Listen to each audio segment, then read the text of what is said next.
Vous faites bien de nous regarder, mesdames, mesdemoiselles et messieurs. Bienvenue à cette nouvelle émission Actu Soir sur votre télévision. Au-delà de l'imagination, ce soir, nous allons parler de la sortie médiatique de Martin Fayulu Madidi, qui est ancien candidat président de la République démocratique du Congo. Il est un leader de l'opposition. Pour parler de cette question, nous recevons sur ce plateau Devo Kasongo. Il est cadre de l'Union sacrée de la Nation. Il est l'interfédéral de Paneco, le parti cher à l'honorable Bernard Kayumba. Devo Kasongo, bonsoir. Bonsoir. Bienvenue sur ce plateau. Merci. Un honneur de vous recevoir pour la première fois sur la radio-télévision au Katanga-Si Territoire. Comment vous appréciez déjà les cadres? Les cadres impacts. En tout cas. Alors, avec vous, on va échanger autour de la sortie médiatique de Martin Fayulu. Mais d'abord, nous aimerions savoir comment se porte le Paneco ici en province. Le Paneco, parti cher à l'honorable Bernard Kayumba, se porte très bien. Et le Paneco est en train de s'implanter partout. Et le Paneco a présenté des candidats aux élections de décembre 2023. À quel niveau? Au niveau provincial, national ou... Au niveau national et au niveau provincial, même au niveau des conseillers municipaux. Ici à Lubumbashi, il peut y avoir combien de candidats au niveau national? Au niveau national, seulement dans le cadre du Paneco, nous avons présenté 3 candidats au niveau national et 3 candidats aussi au niveau provincial. Est-ce que c'est un parti qui compte dans l'Union sacrée de la Nation? Le Paneco, c'est un parti qui soutient la vision du chef de l'État, son autorité morale, l'honorable Bernard Kayumba, et le porte-parole au niveau national de l'Union sacrée de la Nation. Ça alors, mais on ne sent presque pas le Paneco sur le terrain. Qu'est-ce qui vous manque? Ce sont les membres qui n'y a pas ou bien c'est quoi? Qu'est-ce qui vous manque? Les moyens ou bien? Au niveau du Paneco, il y a le moyen. Nous avons le moyen de notre politique. Il y a des membres et chaque jour, il y a de l'adhésion au niveau de notre siège. Les membres viennent s'adhérer. Mais vous avez des candidats, mais on ne sait pas découvrir où même se situerait votre parti politique. Mais bon, on espère que prochainement, vous aurez en tout cas les stratégies pour communiquer avec votre parti politique. Mais rentrons dans les cadres de cette émission. Les discours de Martin Fayulu Madidi, il était beaucoup plus attendu. Il l'a annoncé. Finalement, il a été tenu. Comment vous l'avez analysé vous-même déjà? Bon, Martin Fayulu, c'est un acteur politique qui est connu sur l'étendue de notre pays. Et c'est son opinion. Il a exprimé ce qu'il a exprimé, ça ne à lui-même. Et je pense qu'il a le plein droit de dire tout ce qu'il a dit. C'est son opinion.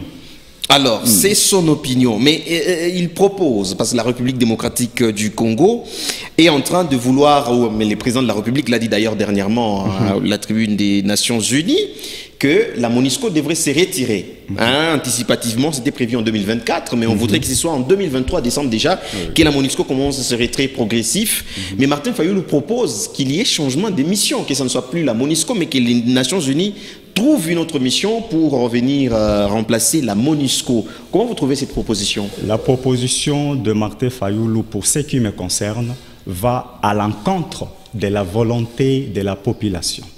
Comment ça? Nous avons suivi tous, si nous ne parlons que de l'Est, et précisément de Goma, la population a demandé le départ de la MONUSCO.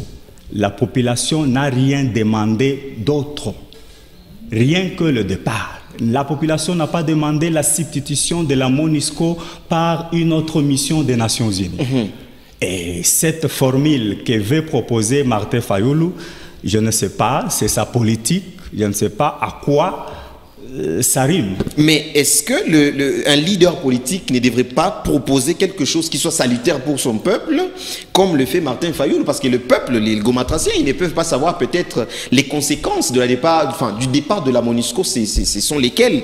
Mais un leader politique comme Fayulu, il anticipe déjà ces départs. Le départ, oui, nous sommes tous d'accord pour le départ de la MONUSCO. Et parce que nous devons valoriser nos propres services de sécurité. Nous devons valoriser nos propres services de sécurité. Si nous devons substituer la MONUSCO qui a fait longtemps ici sans rien apporter et substituer par une autre mission des Nations Unies, qu'est-ce que nous pouvons attendre de cette mission-là que la MONUSCO n'a pas accompli? Donc ça serait revenir sur la même chose. Et quand il parle du carnage, comment vous avez compris ça? Il fustige le fait que c'est soit les militaires de la RDC qui s'élancent dans ce carnage-là. C'est inconcevable pour lui. Il critique gravement cela. C'est inconcevable, oui. Nous n'avons pas aimé tel que les choses se sont passées le 30 août. Oui. Et tout le monde a dénoncé cela. Et le gouvernement, la population, même au niveau international, ça a été dénoncé. Et nous ne pouvons pas appuyer cela. Mais ce que nous disons ici, c'est que nous ne pouvons pas laisser une classe de gens tirer profit de ce carnage pour se faire une opinion au sein de la population. Ça, non. Vous pensez que Martin Fayulu était en train de tirer profit de ces carnages? Moi, je pense que le carnage, il faut, pour comprendre ce qui s'est passé au niveau, jusqu'à arriver au niveau du carnage, il faut interroger d'abord l'histoire de l'Est. Okay. Il faut interroger les acteurs de ces carnages, les militaires eux-mêmes, qu'est-ce qui les a poussés à tirer sur la population. La population, la revendication même de la population, c'était réellement notre population qui revendiquait? Qu'est-ce qui était caché derrière cette revendication-là, ces jours-là? C'est peut-être cela qui a poussé à ce que le militaire puisse maintenant défendre la nation. Alors, ils sont devant les juridictions compétentes pour s'expliquer et on verra ce qui sera dit. En même temps, Martin Fayulu s'attaque à Félix Tshisekedi par rapport à la situation actuelle du pays. Il estime que les choses ne marchent pas très bien et il appelle le président de la République à regarder la réalité en face pour trouver des solutions aux problèmes qu'il y a actuellement au pays. Sinon, il dit qu'il ne faut pas jouer avec le feu qu'il estime que c'est le peuple congolais. Il estime que le président de la République ne devrait pas jouer avec le feu. Le feu, c'est le peuple congolais et le peuple congolais est avec le chef de l'État. Le peuple congolais accompagne le chef de l'État dans sa vision pour ce pays. Et le chef de l'État n'a jamais fait quelque chose qui puisse mettre en péril le peuple congolais et sa sécurité est sur tous les plans. Voilà la raison pour laquelle même le chef de l'État a donné l'ordre, a estimé qu'il a fallu raccourcir la mission de la MONUSCO ici chez nous et que la MONUSCO devait commencer à partir. Parce que le chef de l'État a écouté les cris de la population et il a répondu à la demande de la population. Lorsque Martin Fayulu fustige qu'il y a ça, qu'il y a cela, ça ne dépend que de lui-même, c'est un homme politique. Il sait ce qu'il cherche derrière ça, mais nous, au sein de l'Union sacrée, nous savons que nous sommes en train de tout faire pour que les choses demeurent dans le bon. Vous pensez que malgré tout ce que Martin Fayulu et même les autres opposants sont en train de dénoncer, l'Union sacrée va garder le pouvoir en 2024? Le pouvoir en 2024 dépend des urnes. Et c'est pourquoi nous, à l'Union sacrée, nous disons tout haut que nous devons tenir les élections le 20 décembre. C'est la date constitutionnelle et nous devons aller aux urnes afin que le peuple puisse se choisir le premier fils de ce pays et se choisir ses élus, ses représentants au niveau des différents hémicycles. Alors, Martin Fayulu ne dit pas s'il sera candidat ou pas, mais il tient quand même, parce qu'il a alerté la population à ne pas perdre de vue ce processus électoral, l'année électorale dans laquelle nous nous trouvons, mais il ne dit pas s'il sera candidat ou pas. Est-ce que ça ne pose pas des questions du côté de l'Union sacrée? C'est l'un des grands candidats attendus. Non, chez nous, à l'Union sacrée, le candidat, c'est Félix Antoine Tshisekedi. C'est lui le candidat de l'Union sacrée. Si Martin Fayulu estime qu'il n'est pas prêt à postuler, mais ça ne dépend que de lui. Mais s'il estime encore qu'il peut postuler, il y a encore du temps, c'est jusqu'au 9 octobre pour déposer sa candidature. Mais s'il n'est pas prêt, il n'a qu'à laisser. Il va postuler en 2028.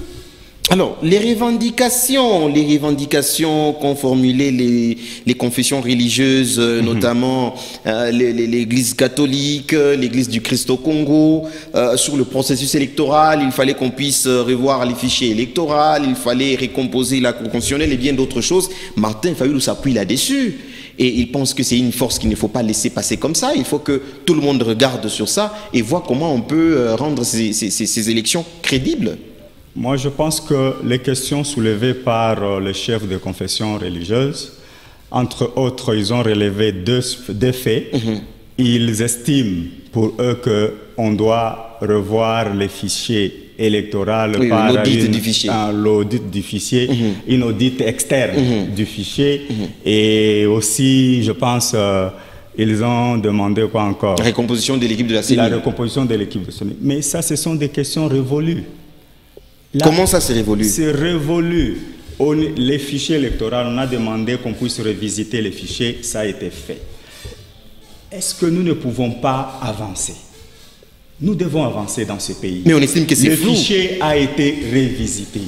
On a revisité le pays. Pourquoi chercher de l'extérieur, c'est de l'extérieur pour qu'ils viennent revisiter à notre place? Il faut que ce soit un neutre qui vienne auditer, pas le même genre de la CENI. Les amis de Denis Kadima, comme le pensent les autorités de l'Église catholique. Moi, je n'ai jamais vu un pays qui organise des élections et qui invite des auditeurs du Congo pour aller auditer leurs fichiers.